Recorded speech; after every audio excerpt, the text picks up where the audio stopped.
If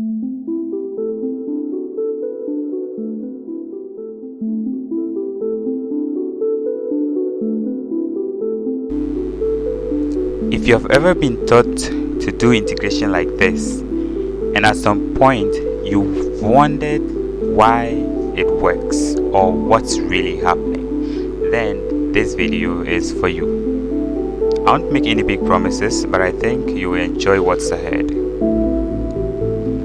Let's begin with this familiar expression. I equals the integral from 0 to 2 of x squared with respect to x. To solve this, we follow the standard process. First, we increase the power by 1 and we divide by the new power.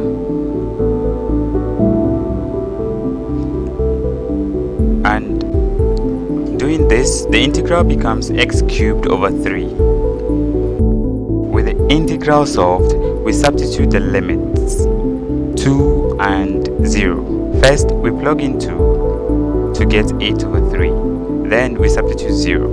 The result from 0 is just 0, leaving us with a final value of 8 over 3 or 2.667. But now, the big question is, what does that mean? Like, what is Z to you? Let's explore further. So what is integration really? What does it do? What does the process tell us? To understand, we need to think beyond the numbers. Integration isn't just a calculation. It's a way to measure something. Specifically, it helps us find the area under a curve. But how? Let's take a closer look.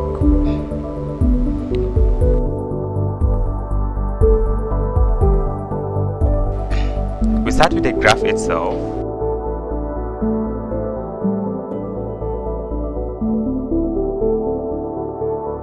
Next, we draw the curve of y equal to x squared. Let's label the curve.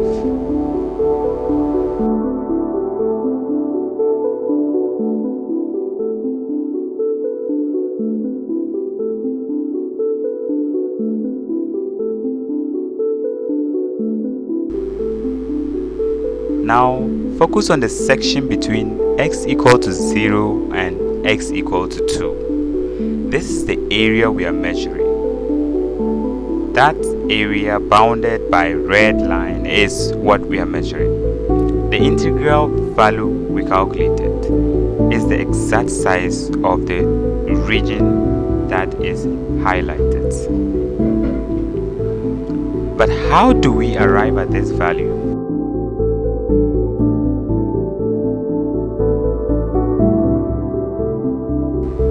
Let's break it down into simpler concepts. The area of rectangles.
Start with a single rectangle.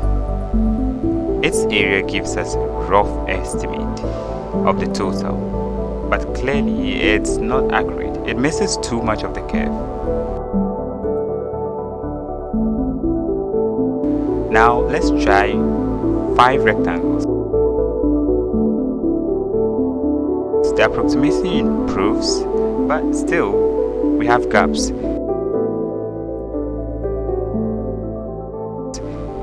What about 10 rectangles? better, but we are not there yet. We keep increasing the number of rectangles. At 50 rectangles, the sum gets closer. At 100, the gaps become almost invisible.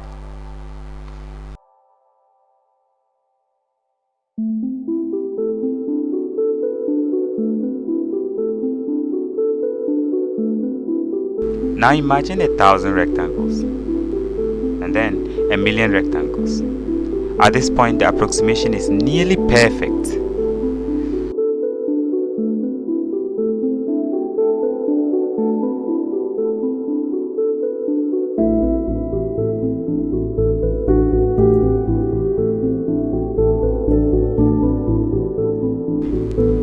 So what are we doing here? We are summing the areas of the rectangles, piece by piece. Each rectangle represents a small part of the area under the curve. When we use more rectangles, the sum gets closer to the area that is the true area. When we use more rectangles, the sum gets closer to the true value of the area. But even with 1,000,000 rectangles, it's still an approximation.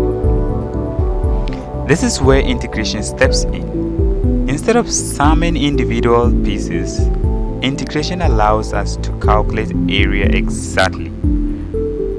By considering infinitely many slices,